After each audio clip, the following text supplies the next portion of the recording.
It's time to fill your cup with some Chelsea's chai. Hello, hello. Welcome to Chelsea's Chai, the final episode of season one. I am your host, creator, comedian, and stylishly single, sexy girl, Chelsea Grow. And I'm so grateful for everyone that's been staying locked in this season and supporting and everything. And we've had some amazing guests, and I'm really looking forward to this final episode. It's going to be a great one for you guys. Definitely got some exciting stuff lined up, and I definitely just want to just start off by just saying I am so happy that this season I'm to this we're closing out with what we're going to be seeing this episode, and I also am just so happy that this happened. And I just want to go ahead and just not waste any more of your time. And I want to get right into it. And happy Friday, by the way. And I also want to send a special birthday shout out to my very good friend, Mr. Nick Williams. And his birthday is actually tomorrow, March 13th. And he is turning whatever he is turning, honey, because I don't spill people's ages unless they give me permission. Okay. If you tell me you want your age to be a secret, mom is the word. Okay. But definitely you guys can follow him online at Sincerely Nick. And he is just an amazing friend. Have known him since I was literally like a teenager, like 19 years old. And we've been in each other's lives for a long time. He's a great person. So happy birthday, Nick. Love you and look forward to turning up with you this weekend. Um, Also, my shadow says hello, by the way, if you can see my shadow, guys.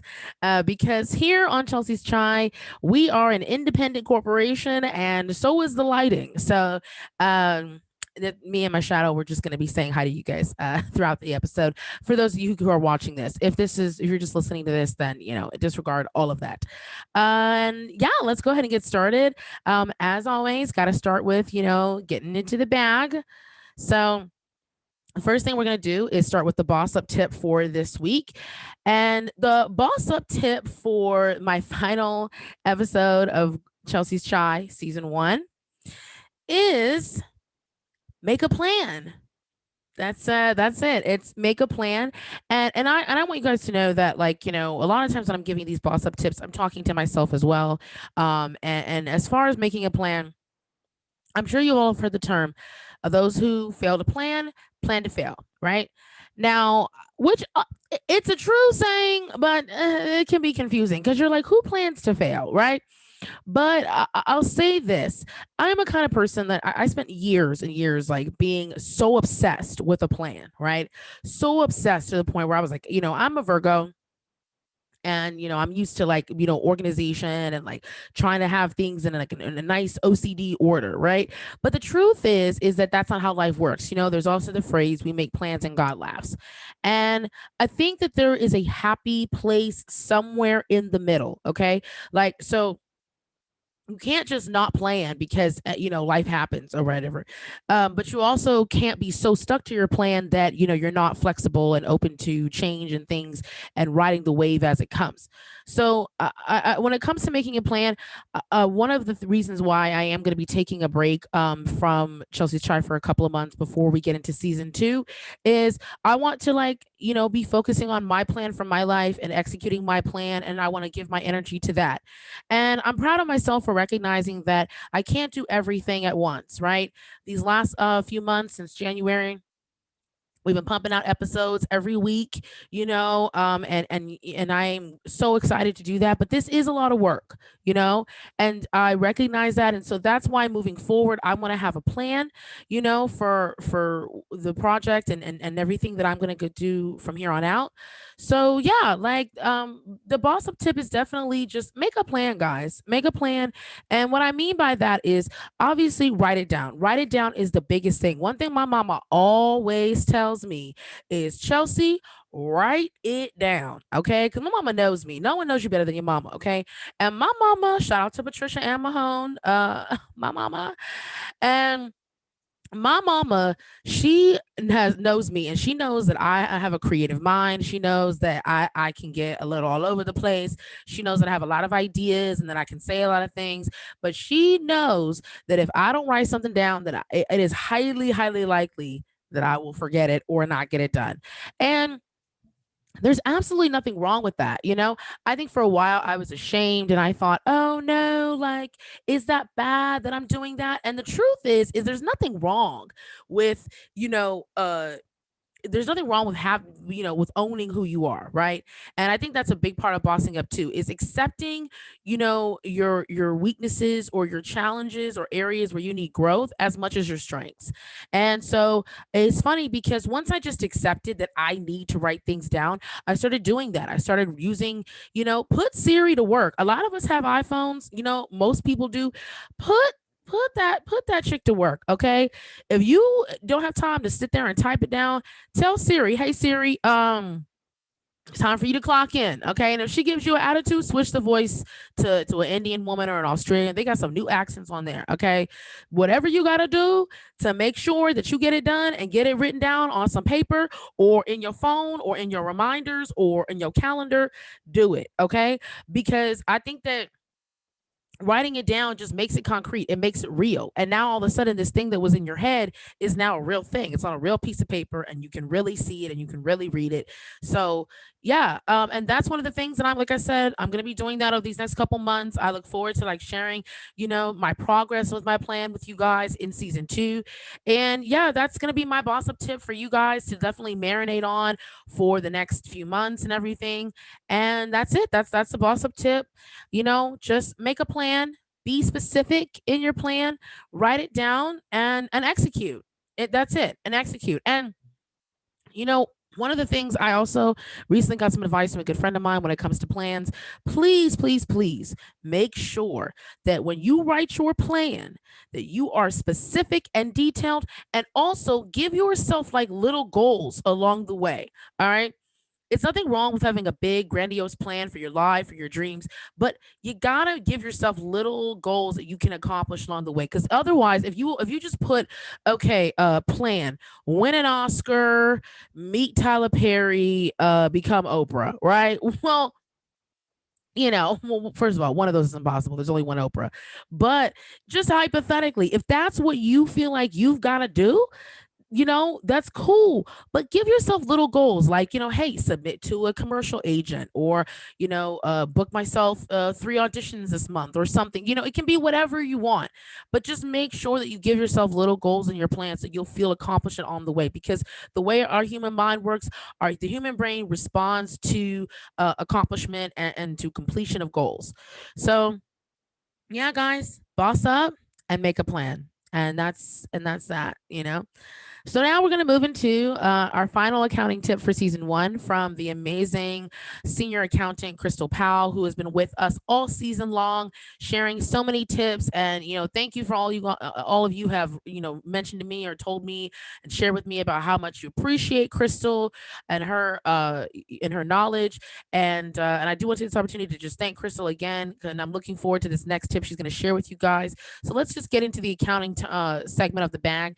And yeah, this week, Crystal is going to be sharing some entrepreneurial accounting information. So let's get to it. This has all been very like helpful information, and I'm really glad because I think that like especially with all the stuff that's happened this year with the pandemic, I'm sure taxes is a big question. But before we go, I have another question, and not necessarily tax related, just in general. And I wanted to know, what advice would you give somebody who, for lack of a better word, hates their job and has a skill that can be monetized, and that skill can be anything from you know design, or like web design, or like maybe they're gifted in fashion, or maybe they're a gifted singer, or just a gifted writer, or they're good at editing. I don't know, anything that can be monetized, or like even what you're doing, like you being doing bookkeeping and accounting for somebody and just working for yourself. What what are some recommendations you would give for somebody who's like, I want to transition out of working for somebody else into working for myself full time? And I think that like I know I've definitely been in this headspace, maybe more recently than I like to admit.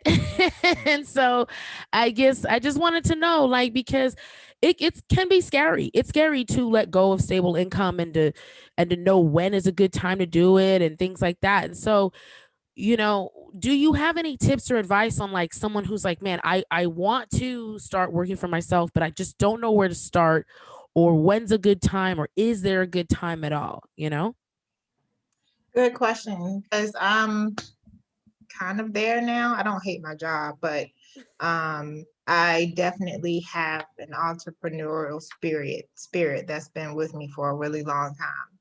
And um, I mean, since I was in high school, I knew like I'm not meant to work for someone else. Like, but it took me until recently to really start making actionable steps towards taking actionable steps towards that, to make that a reality, because it's so scary, and because a job can seem, much more secure, and a lot of times it can definitely be. But one of the things that I realized is that I was waiting for everything to be perfect, waiting for me to have everything figured out. This is what I'm going to do. This is how I'm going to do it. These are the steps I need to take, and this is how I'm going to be successful. And I know I'm going to be successful because these are the steps, and I'm going to follow them, and it's going to work, right? And so that kept me from doing anything, because nothing is perfect. You can't have everything figured out, laid out, and planned out. You can plan, of course, but sometimes you get to a space where you need to pivot and figure something different out. And so that kept me from starting for a really long time. And one day, I don't remember exactly what it was, but I told myself I'm going to start saying yes more to things that have scared me in the past, that I've shied away from or said no to, because either I felt like an imposter, or I felt like, oh, maybe I don't have enough experience, or, whatever the excuse was in my mind. It was fear. I told myself I'm going to say yes now and figure out the how later. And so that's what I started doing, one by one, little things. I had an opportunity to get a client, a bookkeeping client, last year, and I avoided it because I was scared, and they still wanted me to do it. So fast forward to the end of 2020. Now I'm talking the end of 2019. They contacted me about this, saying, I need your help. I really want you to, do my books. Like, I need you to be my accountant. And I'm like, oh, well, I'm still trying to figure things out, and I gotta do this first, and I gotta do that first, and and so a whole year went by, and they were like, I need you. And so at this point, I had already decided to say yes. So I said, okay, I'll do it. And so I was like, I don't have a bookkeeping contract yet. Let me get it. Let me go look for a template. Let me find something. Let me ask people. I joined some bookkeeping groups on Facebook for other people who were doing it, so I could ask them questions and stuff like that. And then I just did it. And it's like every step I get to where I'm like, okay, I've never done this before. Because of course, you've never done it before. Never done this before. Let me just try to figure this thing out. Okay, maybe that didn't go the best way it could have gone. This is how I'm gonna do it different next time to make that particular thing better, that experience better. And I'm just kind of learning as I go. Then I got another client who was a little more intimidating, because of who they are. They're borderline famous. And so I was really scared about that. But I said yes. And I am doing well and I'm figuring it out. And so in my spare time, which is pretty much after the kids go to bed at night, I work on my business. And my plan is to just, as I'm comfortable with my 2 clients that I have right now, I'm going to start adding more. And then once I get comfortable with having a bigger load, then I'll figure out how to expand that. But what I've learned is that you never know where something's going to take you. Like I ended up doing a QuickBooks online training for 7 businesses, and I was referred by one of my clients, and I got that job from one of my clients. So not only were they my client, but they also gave me this other opportunity that I never thought I would do, that I usually would have said, oh my God, no, I can't do that. Like, I've never done that. I'm not qualified for that, but I was qualified for it. And I did it. I was scared out of my mind, but I did it anyway. And now I have that training material so I can do the training again if I needed to. And I have that experience to pull from. So you never know where each step is going to take you. So I say, take the first step. What is that old saying? You can't see the whole staircase. Yeah, you take the first step before seeing the whole staircase. Right. So as you keep going, you'll start seeing the next step and the next step and the next step and the next step. And it'll just take you on this journey and just let it happen. And so start small, start with what you can with the time that you have while you job. And then, think about how much money do I need to make with this side job, or we'll want to call it the side job, with this passion project. How much money do I need to make to make this my full-time life? And then just keep that number in mind. And so as you go, you kind of have that in the back of your mind. And then once you get there, you'll know. Okay. Okay, perfect. First of all, and kudos to you for like taking that leap of faith, because it's not easy. It's not easy, like, to do that. But I just love that. Thank you for sharing your testimony about how you started. Hold on. Oh, Yeah, buddy. oh, Daddy told you to go to your room? Okay, hold on.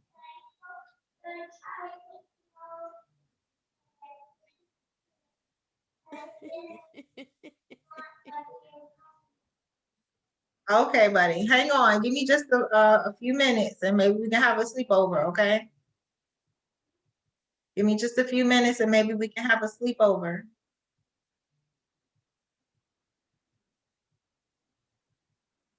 Okay, sorry. no. Do not, no. Mommy duties call. I got you. um, well, and we're about to wrap up. I just wanted to just say thank you for sharing your testimony about that, because I think, me, I've had my own, like, fears about, taking that transition and being a full-time freelance artist. But you're right. Like, I think that's a great place for a lot of people to start. It sounds like, look at your monthly incomes, monthly, like, things you have to pay for, monthly costs. Like, how do I say that shortly? Monthly costs, expenses. Yes, so it seems like, look at your monthly expenses and then just sum that up. And wow, okay, cool. Well, Crystal, you did it again. You gave us a bunch of bomb information. And I'm really grateful for you taking the time. I know you got a lot going on, but I really am grateful for you taking the time to do this with me. And I really, not only are you helping me, but you're also like I said, I get feedback all the time from people, who's like, they just love what you're saying and love, what you're putting out there. And it's, you make this topic of money and accounting, which can be intimidating, some people approachable. So I just appreciate that. And Good. yeah, and before I let you go, as always, I would love for you to please just share your social media handles and, any information about your business and everything with the audience. Yeah, so my business Instagram is at Get Busy Bookkeeping. My website is getbusybookkeeping.com. My business is Busy Bee Bookkeeping. And my personal IG is Chrissy Luhu, KryssyLouwho.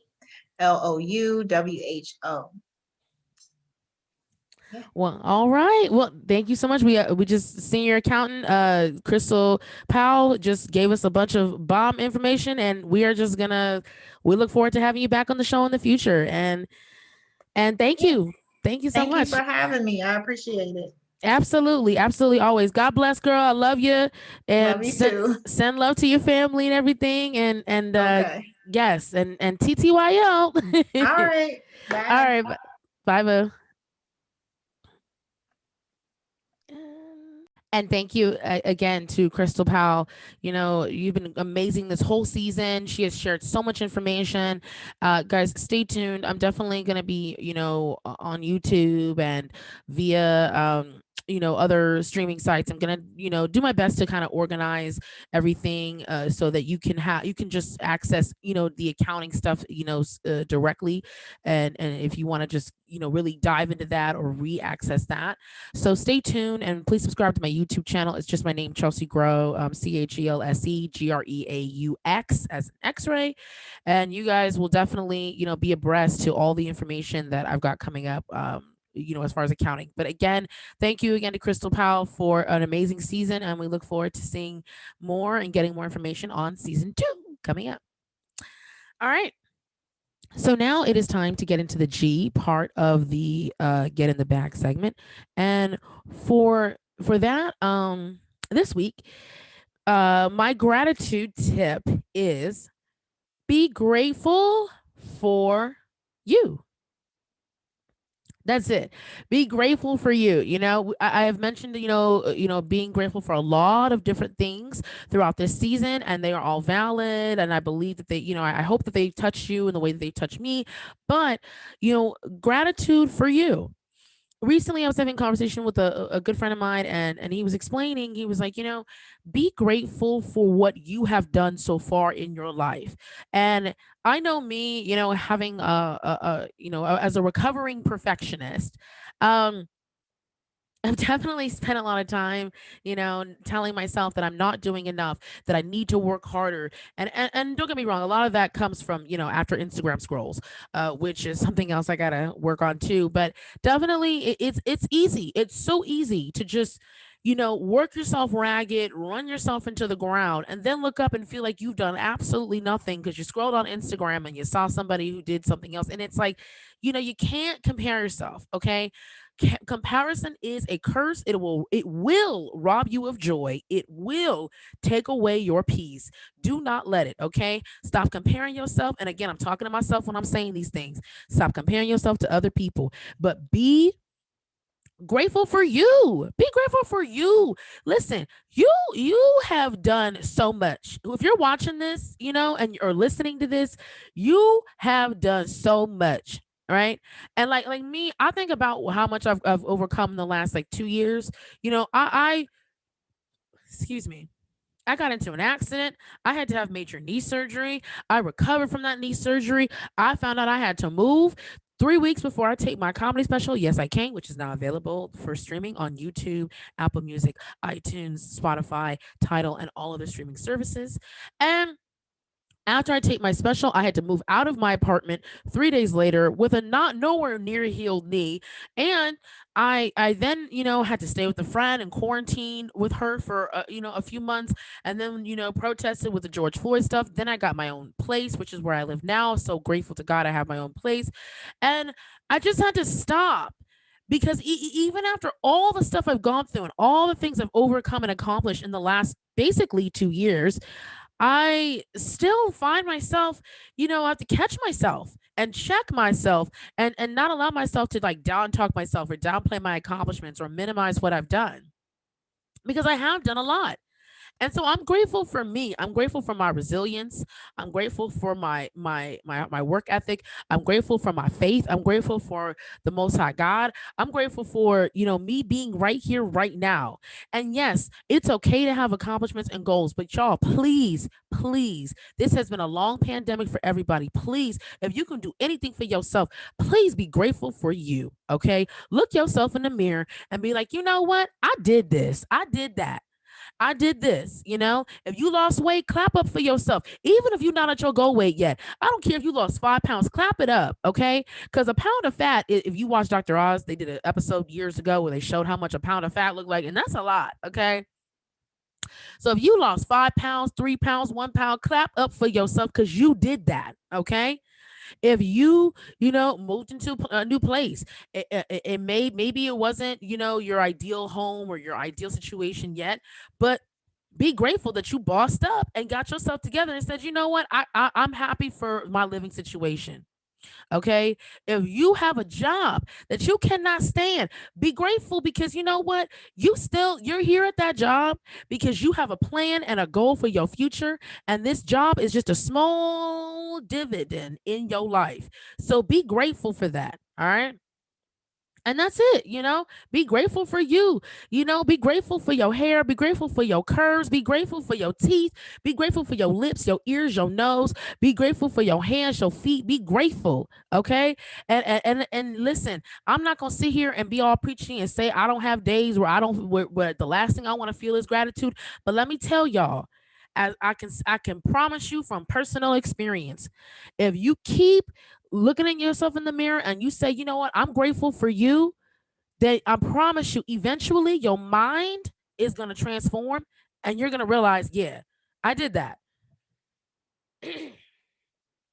Excuse me, I had to call for confirmation. But yes, so I just that is so important. And my friend saying that to me really just kind of made me stop and go, "You know what? I am grateful for me. I am grateful that I did not give up. Be grateful that you have not given up on whatever it is that you're doing." Okay. So that's it. Be grateful for you, y'all. It matters. It means something. And that's the bag, guys. That is the last bag of season 1 for Chelsea's Chai.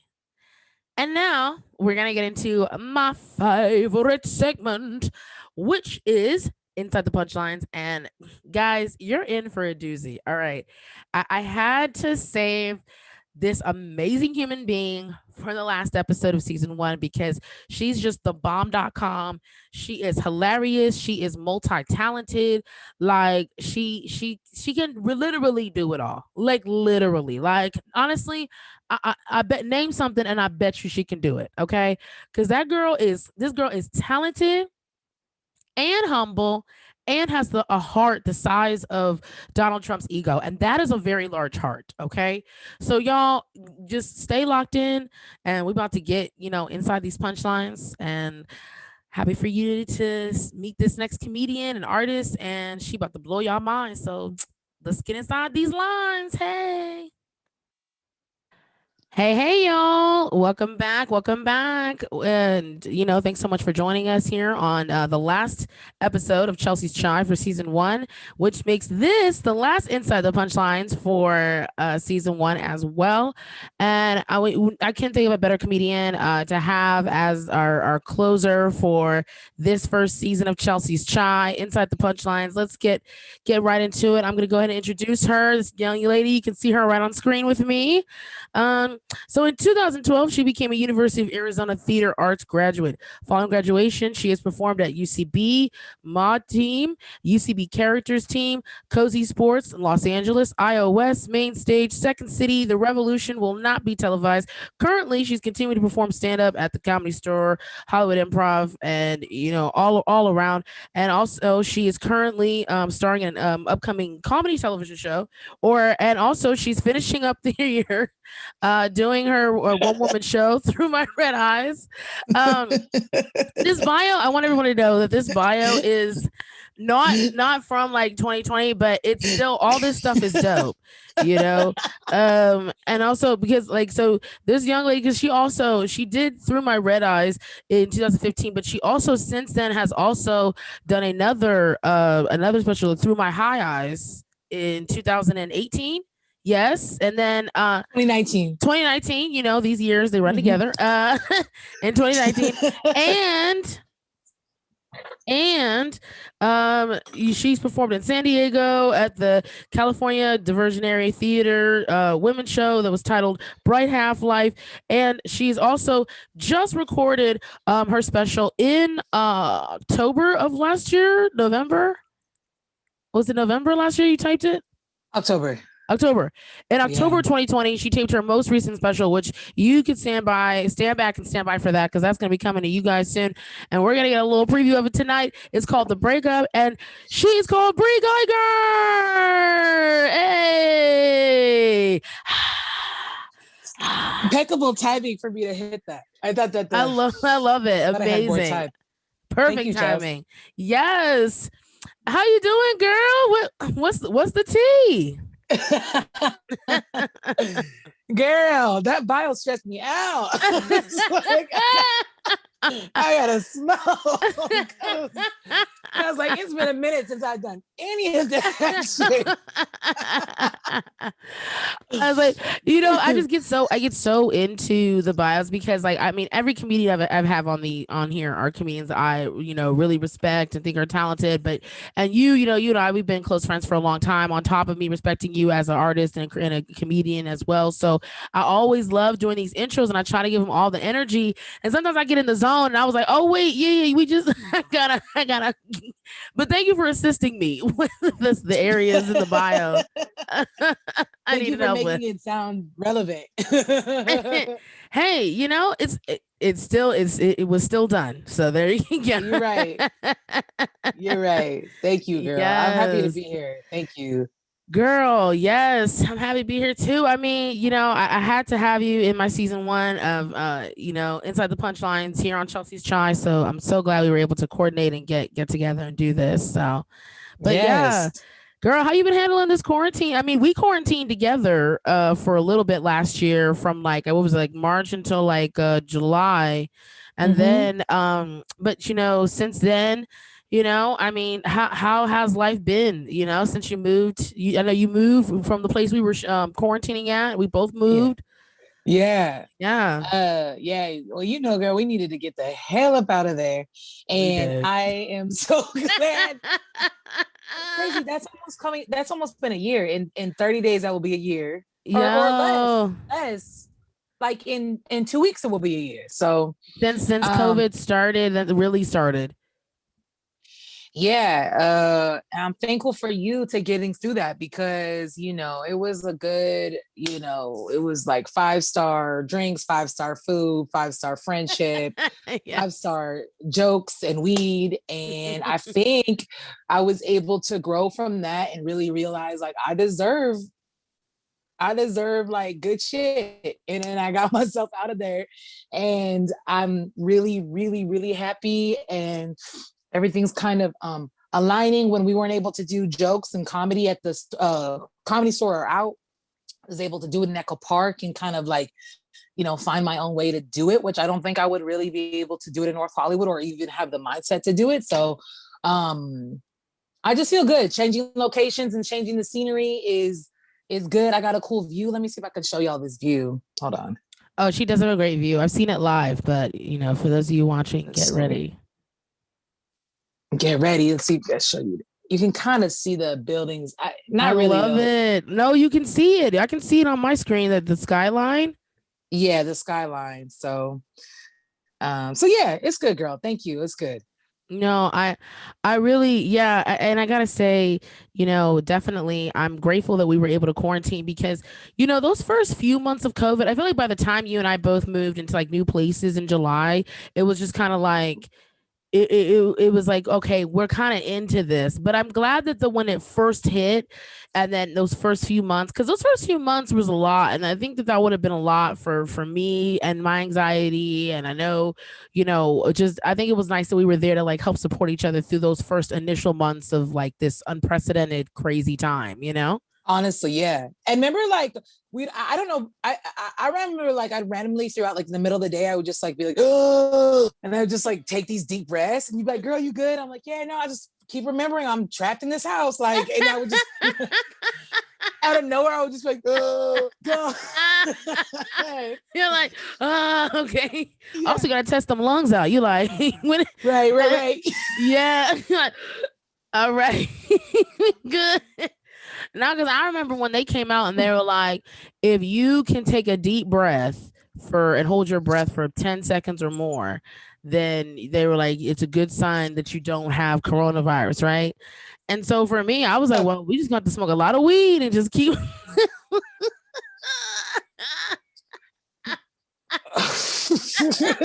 Like, yes, we're good. We good. Like, girl, you want to test it out again? Okay. Testing it out, girl. We was testing it out. We did that, girl. We did that. We survived while fighting a pandemic race war. Girl, we did all that. And that's the whole thing of the team. We did a lot of protesting during that time too, because when May hit and George Floyd was murdered, it was like, everyone was like, man, fuck Rona. We out here. Okay. So out here, right. Yeah. Right. So but very, very interesting time. And I gotta say, I'm really looking forward to like presenting your comedy to our viewers and listeners so they can really like just enjoy it. And we got a little treat. Your special, The Breakup. We have like a preview clip from everybody to check out, and I look forward to sharing with everybody. So we're gonna go ahead and play it, and I'm just gonna go ahead and share the screen because sharing is caring. And ladies and gentlemen, here is Bree Geiger's clip from her latest special, The Breakup.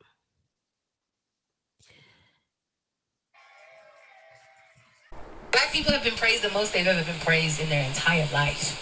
Yeah. Like, this is the most we've ever gotten, like, recognition or just some justification for some shit that we want, that we've always been just wanting to, like, let people know about. Like, we've been saying this shit for years.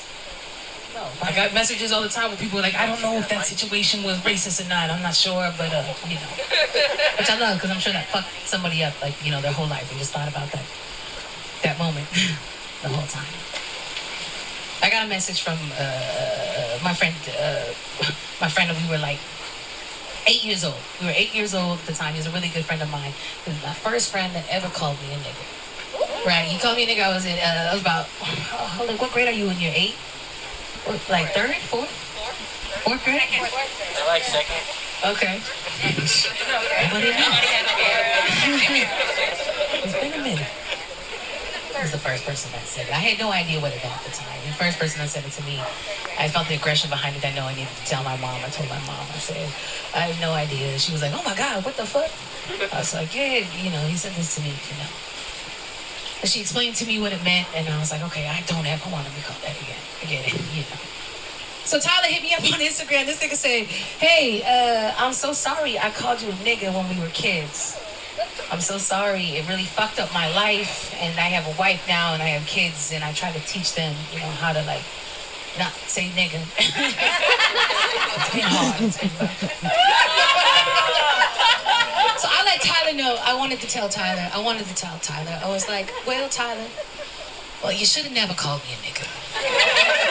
Because now, Tyler, I'm that nigga.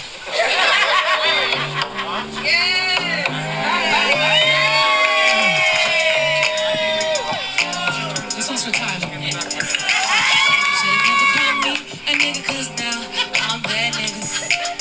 Should have never called me a nigga, cause now I'm that nigga. Hey, should have never called me a nigga, cause now I'm that nigga. Hey, should have never called me a nigga, cause now I'm that nigga. I I got my nigga over there in the chair, looking really sexy over there. I see your G-shirt and your beanie hat. I know you wanna do me where the cuties at, because we the motherfucking niggas on the block. You feeling really good? Let me show you till the back. I got your George, I got you feeling right. I got my nigga on the right side feeling nice. I got 3 niggas filming me tonight. Niggas everywhere, niggas looking alright. Nigga is Beyonce, nigga is Jay. Every fucking nigga, let me hear you say. Should've never called me a nigga, cause now I'm that nigga. Should've never called me a nigga, cause now I'm that nigga.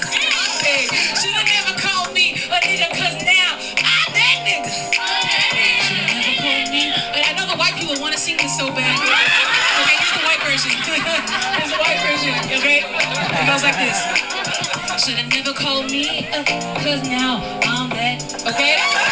Should've never called me, cause now I'm that. Everybody said, should've never called me, cause now I'm that. Okay, should've never called me, cause black people can say the N-word part, just for showing up. Yeah, I see you niggas over there, we gon' get this fucking money everywhere. Let me hear you say, I'ma get this fucking money, Tyler. I'ma put it out the butt, make you motherfucker fuck, what? Fuck your kids and fuck your wife, nigga. I'ma wish you was dead and fuck my life up, nigga. I'ma fuck you up. I'm gonna put him in the truck. I said, nigga, what's up? I said, should never call me, cause now I'm that nigga. Should never call me, cause now I'm that nigga. Should never call me a nigga, cause now I'm that nigga. Everybody said, should never call me a nigga, cause now I'm that nigga. Let me whisper it.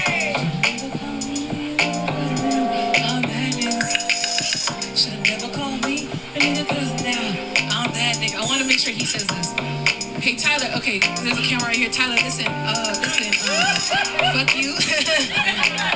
Yeah, have a good life with your wife and kids. You look ugly as fuck too, by the way. You really thought I would be like, oh, thank you so much, thank you.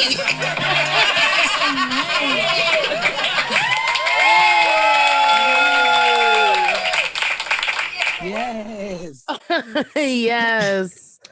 Oh my gosh, amazing, amazing. And that's the thing, for those of you guys watching, like in addition to being a hilarious comedian, Bree is also a dope MC and a DJ and just overall, you can't put this woman in a box, okay? She breaks the box. So Les is great, you're getting to see her comedy and the merging of the song.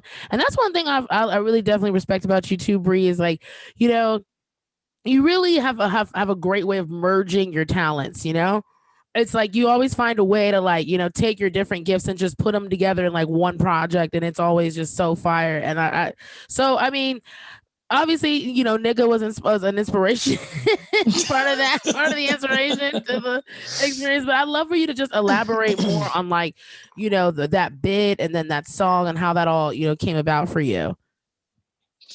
Yeah, thank you for saying that, because that's something I struggle with on how to do it all, or I overthink things because I'm not doing it all or whatever. But I think that the inspiration from that was a literal Instagram message I got when, you and I were in Hollywood protesting, and I was trying to find you and you were with Kaylin, and I was trying to find y'all.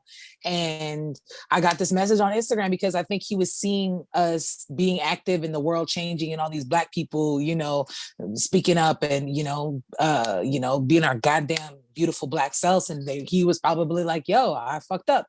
And so he hit me up, and that to me, I literally had the first thought, and it was my first thought when I heard that, it was like, well, she'll call me a nigga because now I'm that nigga. And I was in this march and this protest really feeling like I was that nigga. There was Latino people outside putting their fist up. There were some white people outside, you know what I mean?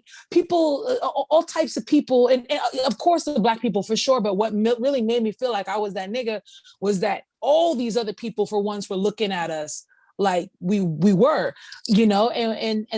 and whatever happened after that moment and outside in different places other than Hollywood on that street, for whatever time we were there, I really felt like I was that nigga, and all the shit, all the bullshit, the pain and bullshit that man has called me from saying that, with the plethora of other people who have said that that I haven't been able to tell them, fuck you. This was me saying fuck you to all of them, for everybody, for all those people, for our first time ever hearing that word, for me, the embarrassment of learning what that word meant. And just it was a lot of things I've been wanting to say and not knowing how to say other than saying fuck you. And I always pictured me seeing him out, back in the hometown and seeing him out and popping off. But like, that was the best way that, that could have gone. Girl, amazing, exactly. And it's true because I feel like every black person remembers the first time they got called a nigga. You know what I'm saying? Like, I know for me, I was in 4th grade and some girl called me, a nigga because I caught her, her kickball. She, remember for recess, you play kickball. And I caught the ball and she was out and my team won. And then she's called. She's like, "You stupid nigger!" She just screamed, "You stupid nigger!" And I was like, "Oh," we were like 9 and 10. I was like, "Oh, ooh, so that sounds like right, your parents, girl." right. But you never forget it, and it's like when it's so demeaning. It's so demeaning when because it's just like especially when you're like, man, no, I know who I am. Like, you're not gonna sit here and tell me that I'm like trying to make me feel like I'm less than or whatever after all the stuff black people went through. But it's like, I just love how you just take ownership of it and you just made it into this dope bit and song. It's all a package deal. Thank you. Yeah. Thank you. Yeah. Thank you so much. Do you remember the first time you got called the N-word? That was the first time that I hit from him. He was the first time. Oh wow. Yeah. Wow. Yeah.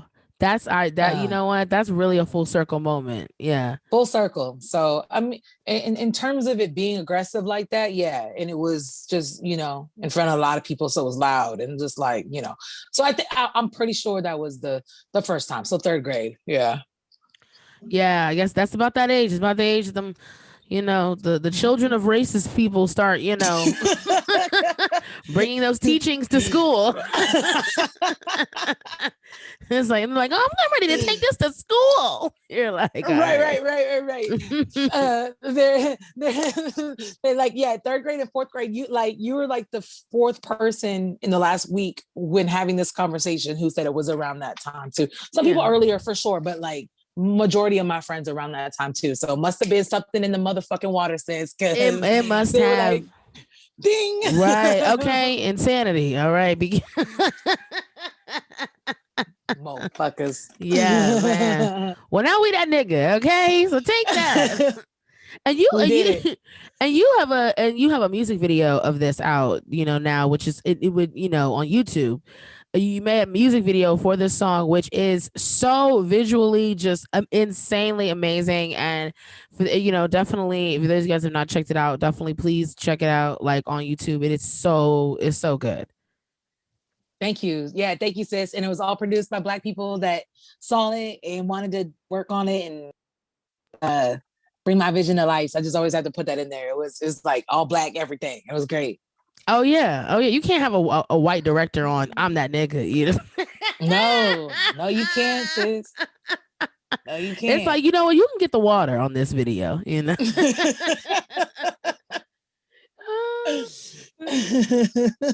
you can drive me there. You can drive me off. Exactly, man.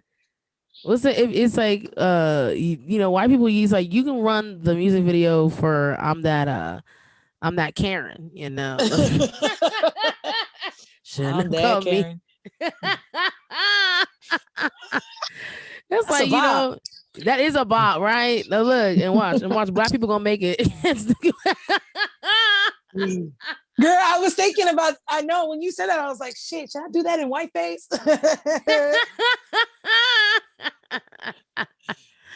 Oh man, I freaking love it.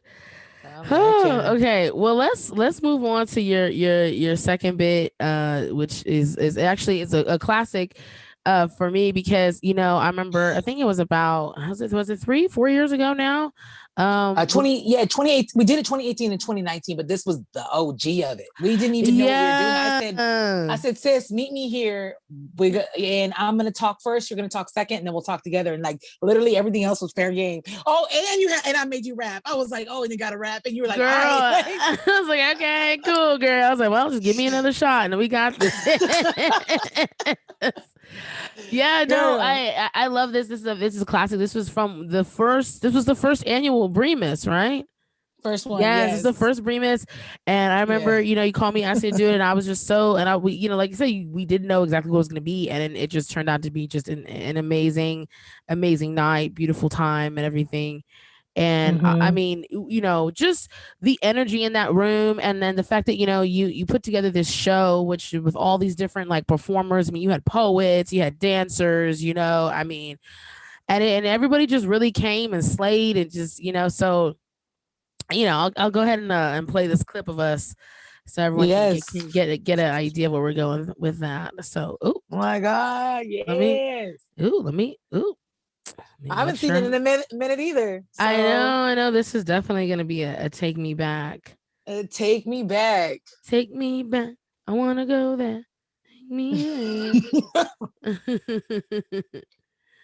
Take me to that great place with wonders and wishes. Take me there.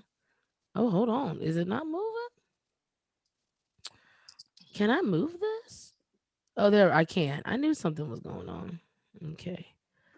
So, actually, you know what? It looks like my Thai food is pulling up.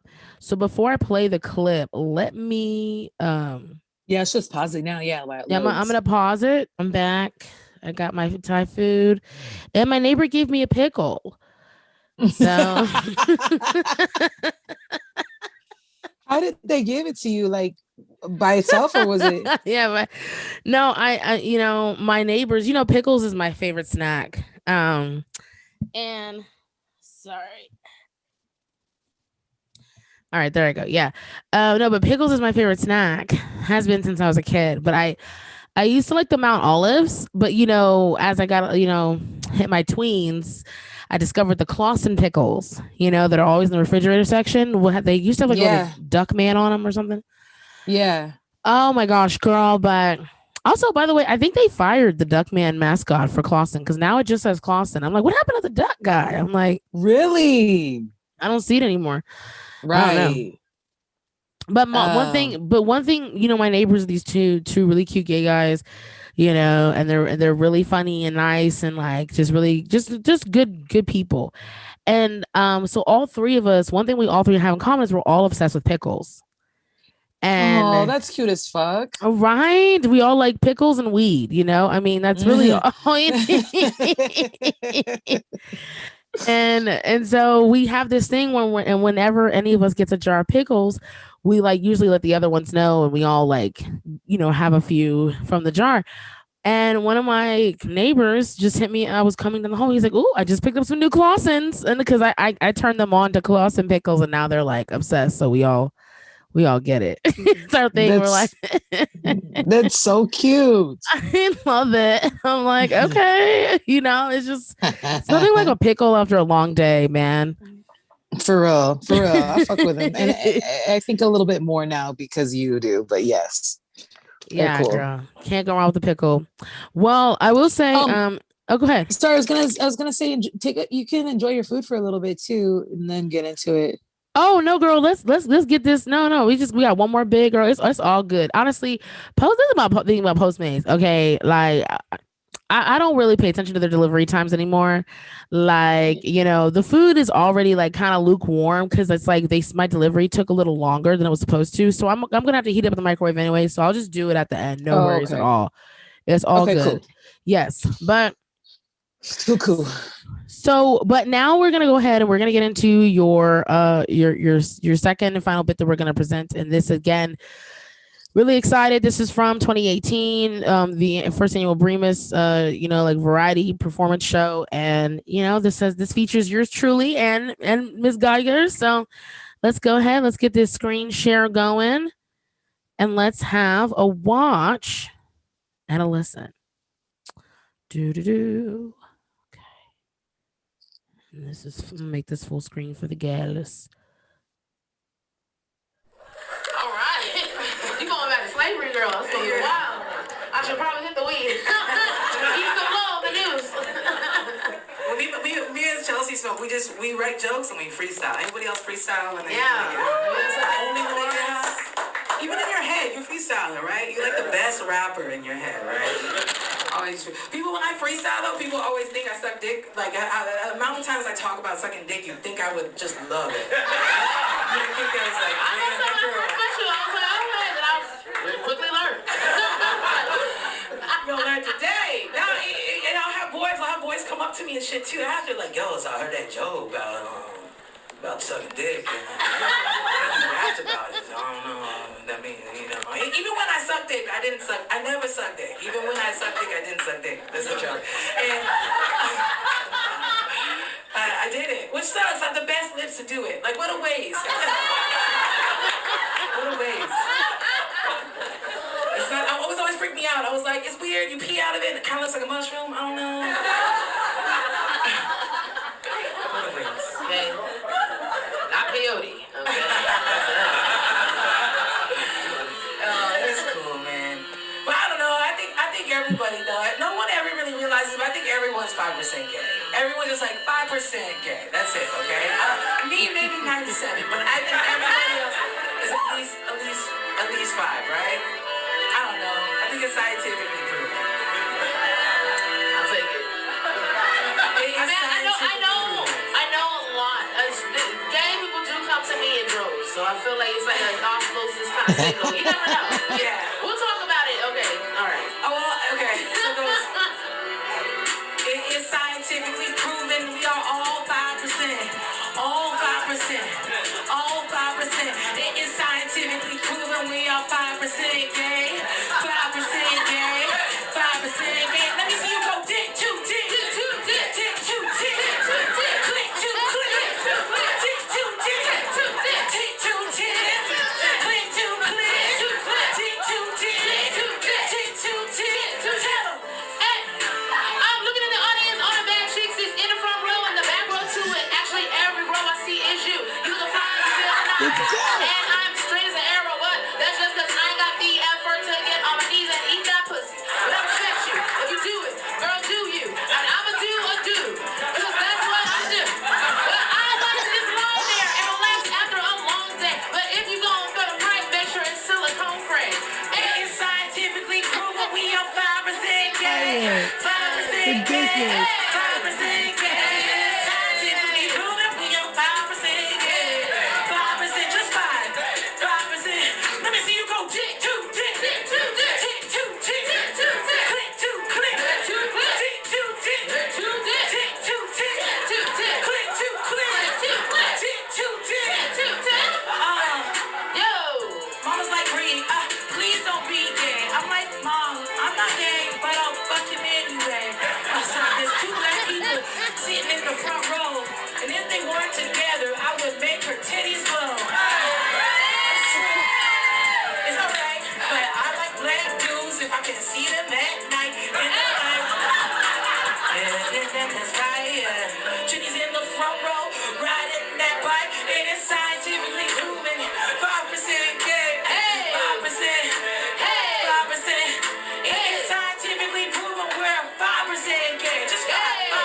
It's just 5, Mom. Just 5. Just 5. Let me see you go dick to dick. Dick to dick. Dick to dick. Dick to dick. Click to click. Click to click. Dick to dick. Dick to dick. Click to click. Click to click. Dick to dick. Dick to dick. Dick to dick. Dick to dick. Dick to dick. Dick to dick. Hey. Oh, Just 5. That's all it is.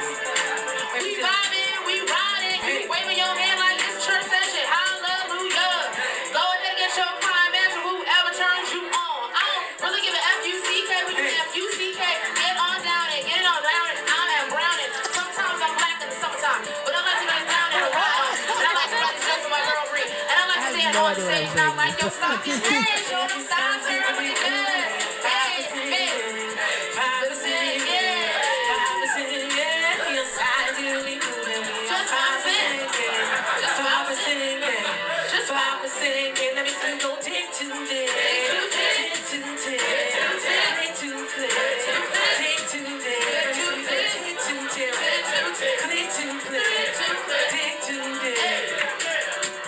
Hey, fuck this shit. I'm a sucker dick. Hey, 5% gay. I'm like 92 gay. Hey, fuck it. I Is just that want Robbie a of the little Planet? sack of balls. That's all I want for Christmas. Y'all. Fuck this shit. I'm a sucker. Say, gay. This is how we do it. Smoke a little bit of hay now. Gonna get down. Just with my 5%. Suck a dick. You know, we do this shit, but. It's scientific. Only 2 more minutes left of the song. Okay? It's 5% gay. 5% gay. It's scientifically proven. 5%. Everyone whisper. 5%. 5%. Let me see you go.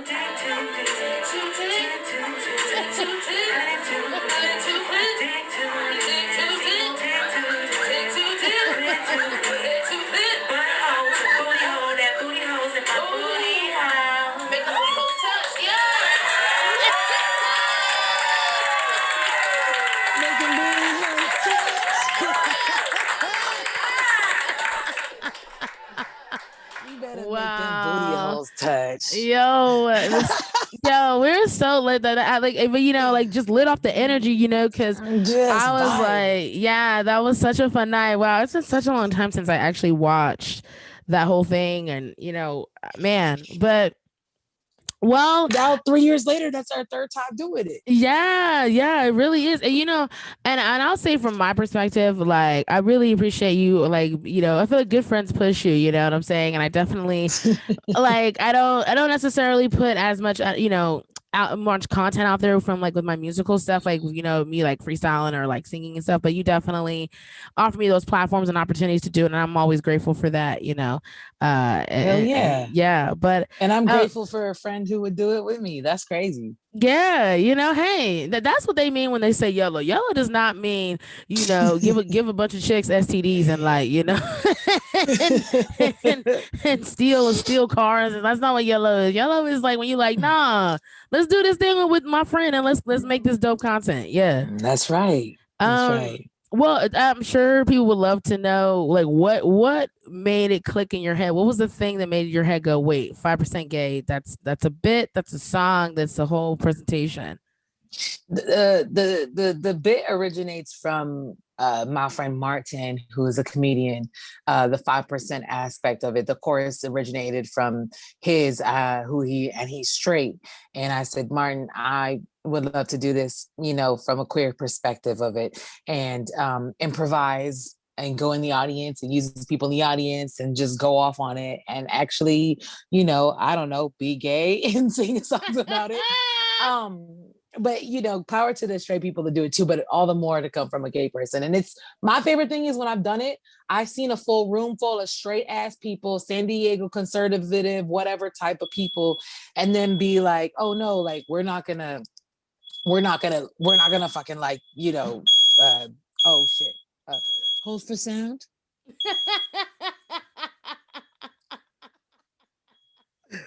Stand by for sound testing.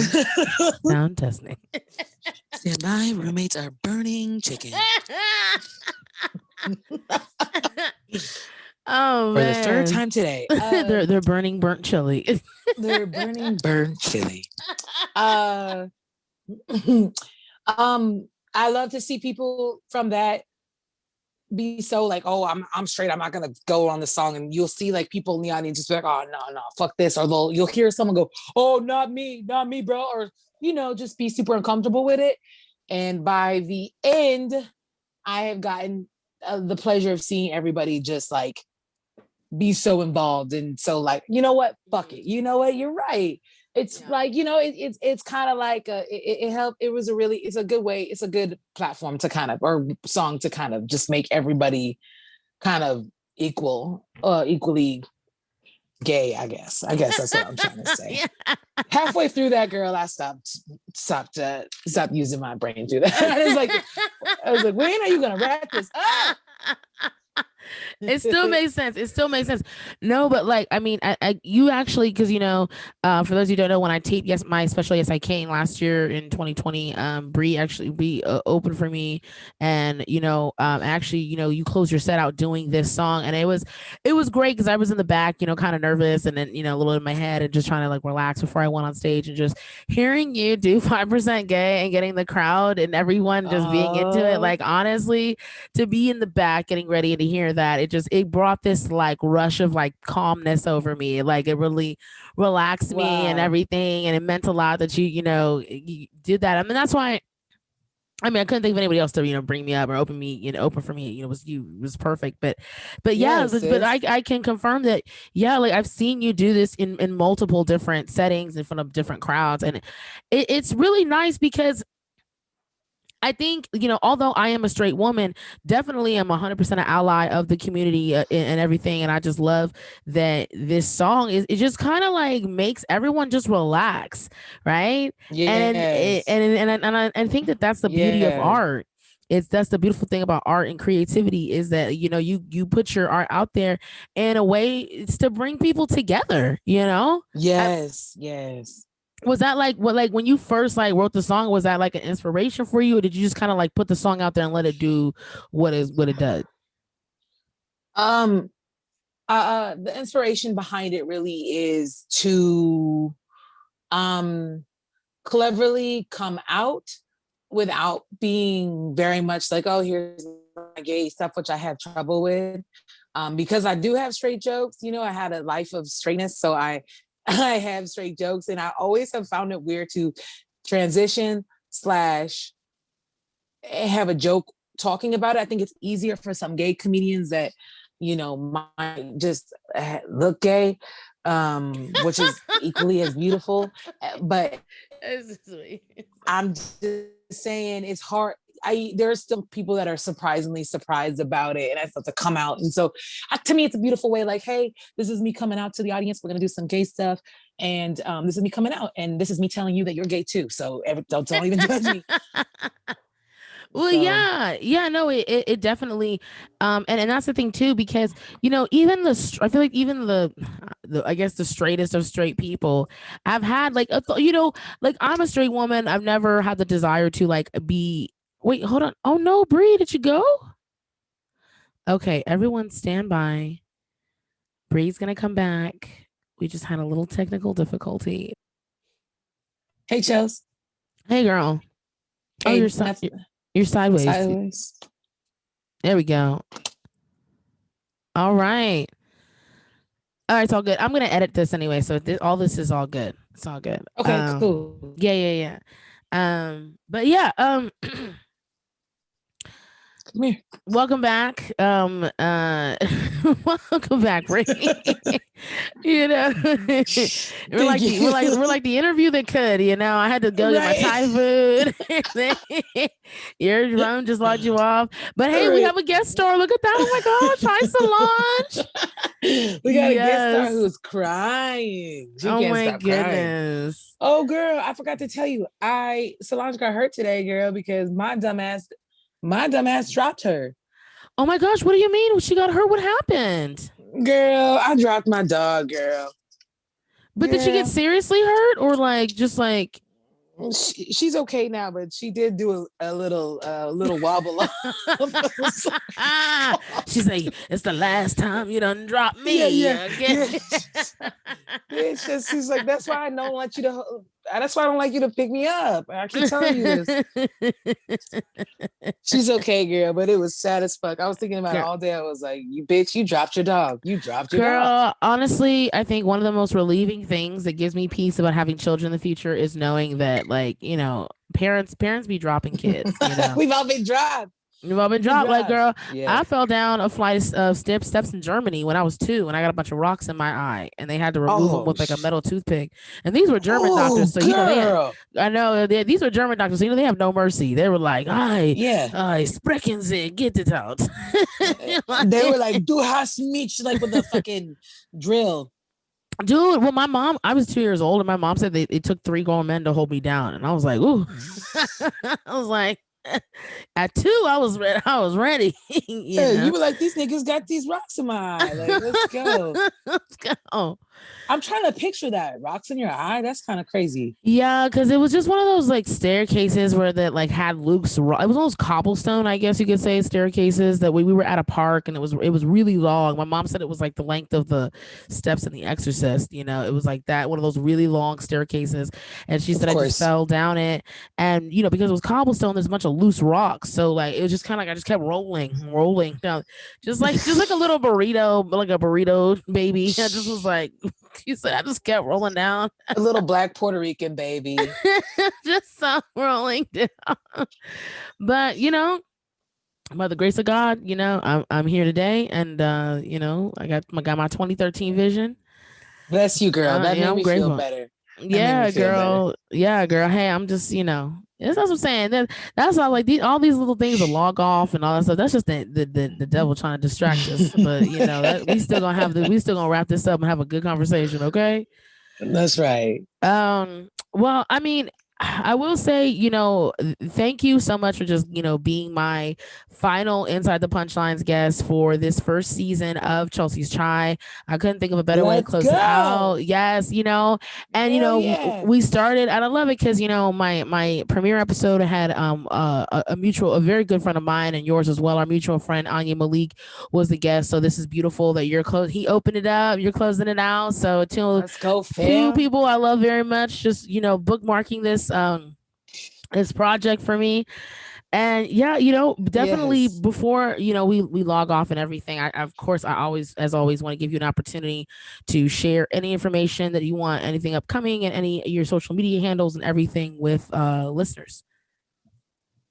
Cool. Thank you. I just would say go to www.briegeiger.com. It's got everything. I know that bio was from that, and it hasn't been updated since 2015. But we're gonna update everything tonight. I'm not getting out of this chair after this interview. I was like, oh my God, so we're gonna update it. Some shows coming up, actually, some shows outside, some shows inside. And then I'm gonna release the whole album that I've been working on, and still trying to put out a few music videos for the other songs that I did in October. So I don't know what I'm doing, but I'm doing it. And it's so good to be here, Chelse. And thank you for having me. But yeah, just www.briegeiger.com. And then if that, you can find more of my stuff on my Instagram at BEYONCE. That's where you can find me on Instagram. Yeah. So yeah, this is just a shameless plug. It's a shameless plug. I know that's right. Right.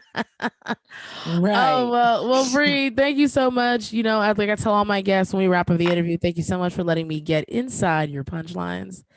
Yeah, it's brilliant. It's brilliant. It really is. Yes, and this has been wonderful, and I definitely look forward to, just continue to be friends and shit. Yeah, let's continue this. Let's keep this going. I like this. That would be funny if it had to stop at the end of each episode. So this will be our last. Gotta wrap this up. Podcast life. You never talk again. Yeah, I will still be your friend. Don't worry. Good. I'm glad. Yeah. Amazing. Well, and thank you so much for this edition of Inside the Punchlines. As always, again, love the girls, and so I'll talk to you soon. Hey. Thank you, sis. Yes. All right. Ladies and gentlemen, what can I say? That was the insanely talented Bree Geiger, as you just witnessed. Please follow her again on social media at Bree Geiger, or go to her website, briegeiger.com. And, just get all your Bree Geigerness. And there's a lot, and it's great. It's all amazing. So, I love this girl. She's been an amazing friend. I've known her literally for 8 years. And, we've seen each other go through good times, go through really hard times. And, we've supported each other as much as we can in every situation. And there's so much love there. And I just look forward to seeing what the girl does next, because, you just never know. But I just know it's going to be amazing. So that was the last Inside the Punchlines of season 1. And now it is time for our closer, grow up. Grow, grow up. And okay, it's time for grow up, guys. And so I'm gonna just get right into it. This week, the person that needs to grow up is the royal family slash the institution. That's who needs to grow up this week. Okay. So I'm sure if you are not living under a rock, I'm sure you have seen or at least seen some clips or highlights from the Meghan Markle and Oprah Winfrey interview with Prince Harry as well. Now, this is what I have to say. Okay. Now, I remember when Princess Diana died. I was 10. My sister was 13. My sister, shout out to my sister. Hey, Riri. My sister loved Princess Diana. When I say loved, I mean all caps loved her.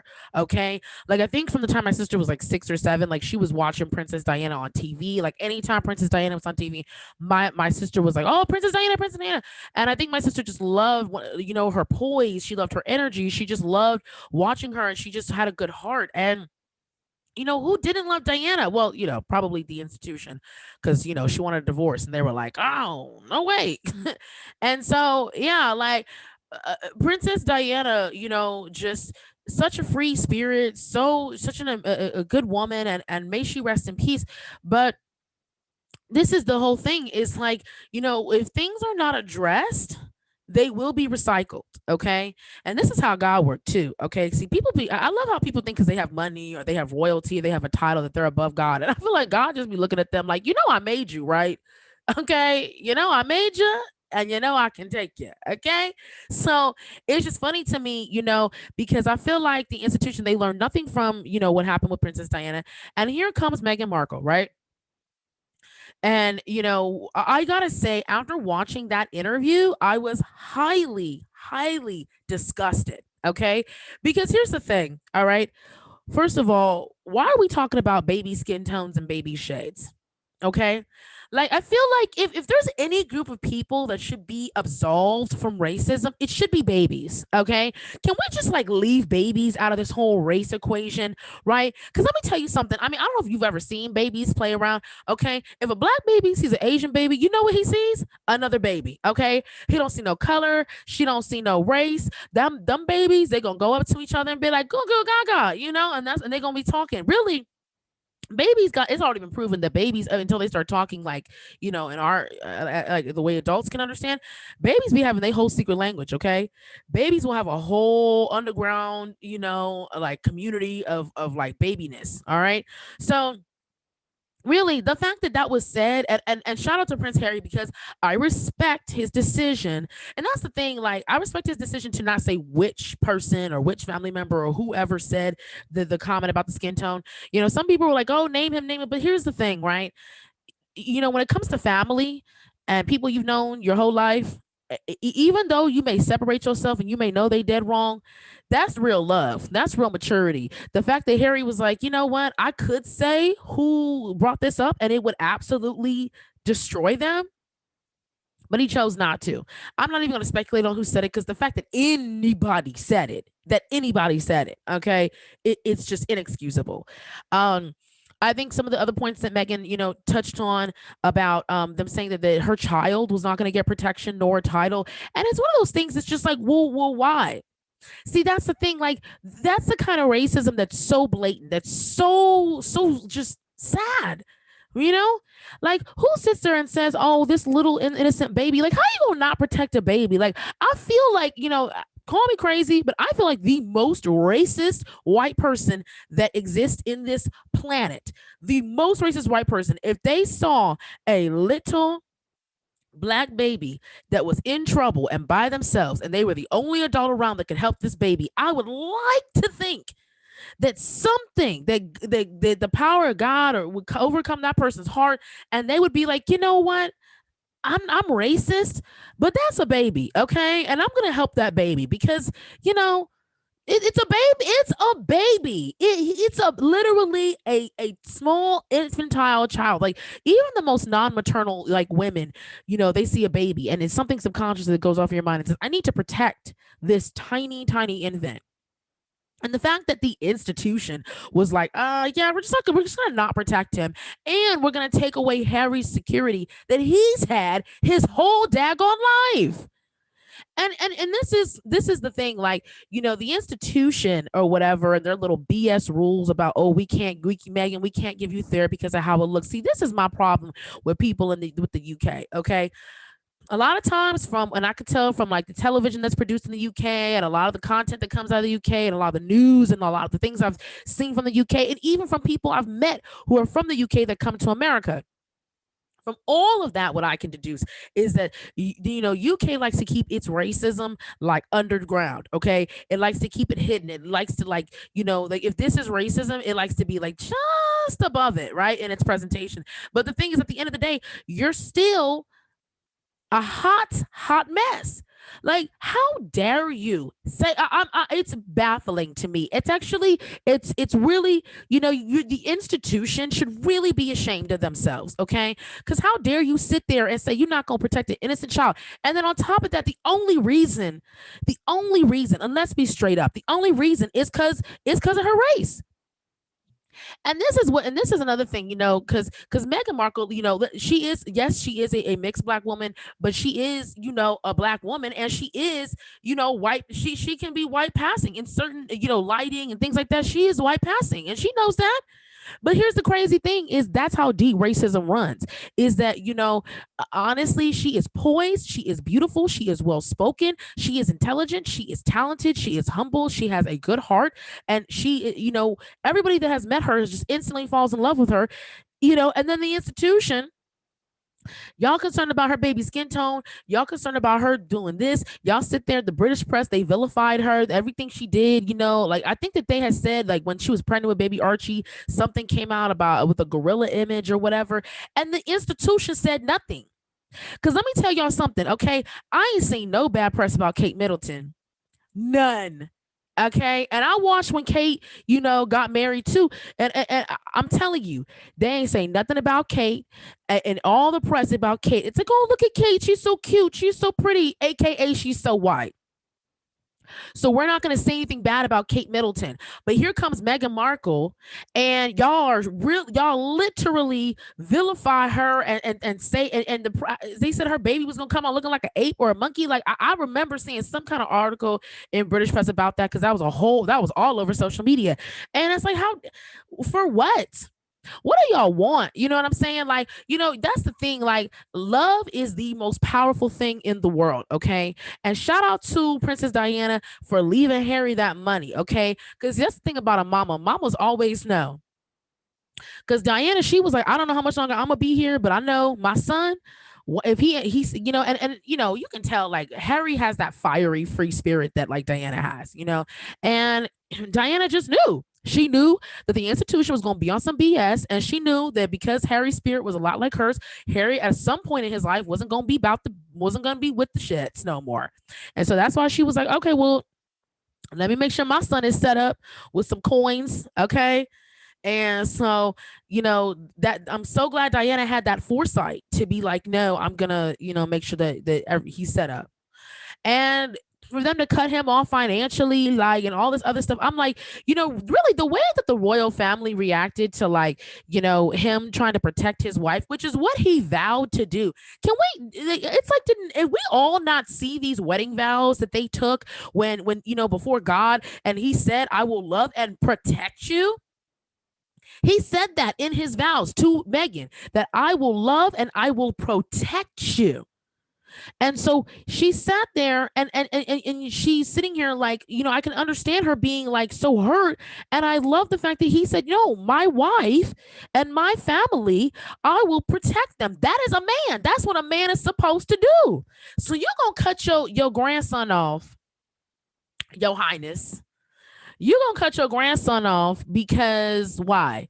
Because he's doing what he said. Like, no offense, grandma, or your highness or whatever. No offense, but I know you the queen or whatever. But God is the king, okay? And you're not about to sit here and if I take a vow before God to protect, God trumps you, okay? Sorry, like. I'm not gonna sit there and act like my vow I took before God is irrelevant just because you're mad that my wife is half black. You're not about to sit up here and tell me that I can't sit there and get my wife the help that she needs if she needs psychiatric help or she needs to see a therapist or whatever. You're not gonna tell me that I can't get my wife the help that she needs because she half black and you afraid of how it would look.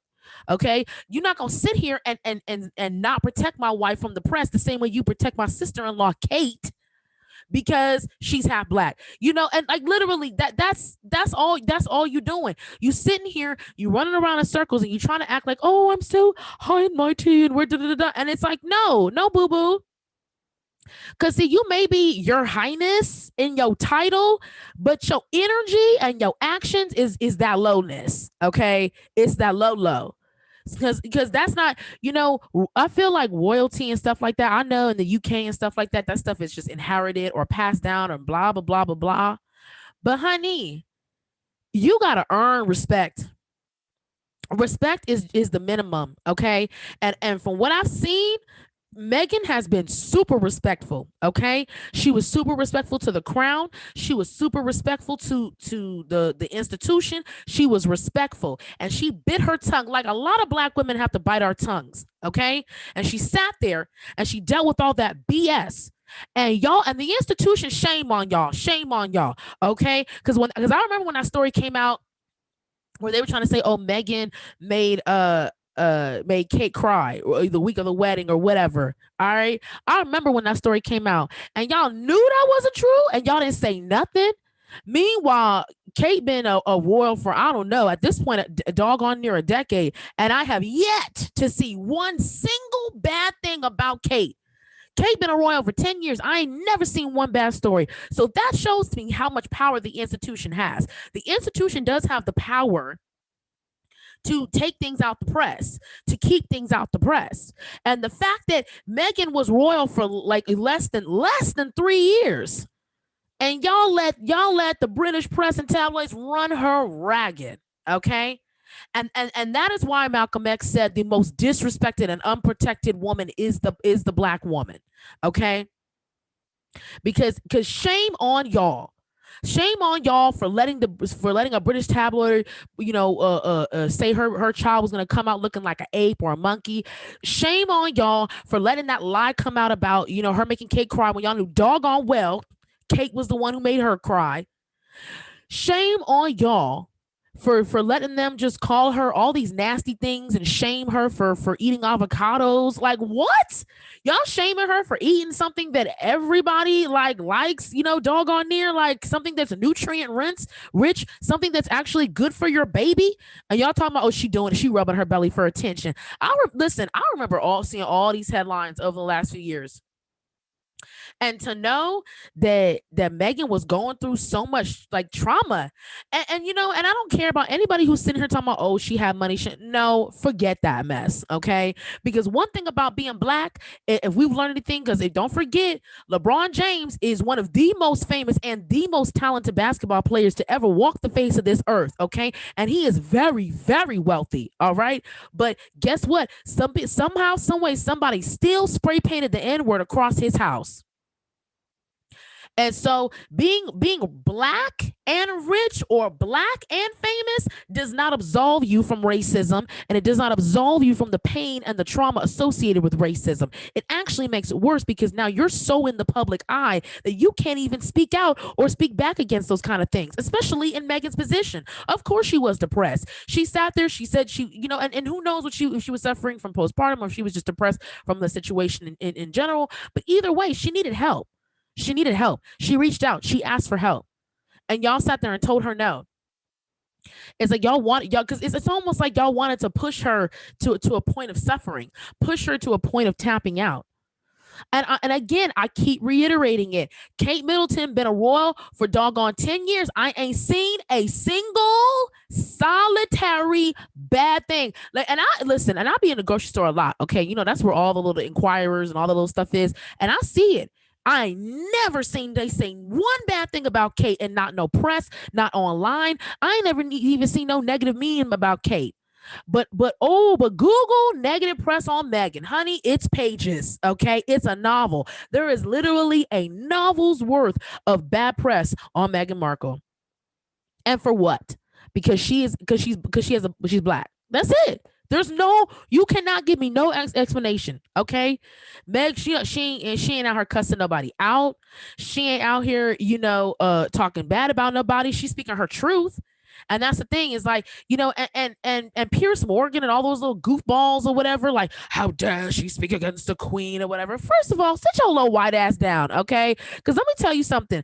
People like that who can't accept the truth, who sit there, and that's the problem with a lot of certain UK people that are in the press and stuff like that. Y'all act like can't nobody say nothing bad about y'all or nothing bad about your queen or whatever. When the truth is, the queen, let me tell you, if anybody got clout, it's the queen. So I don't know her reasoning or whatever for not, protecting her, her grandson's wife, or her grandson or her great grandchildren.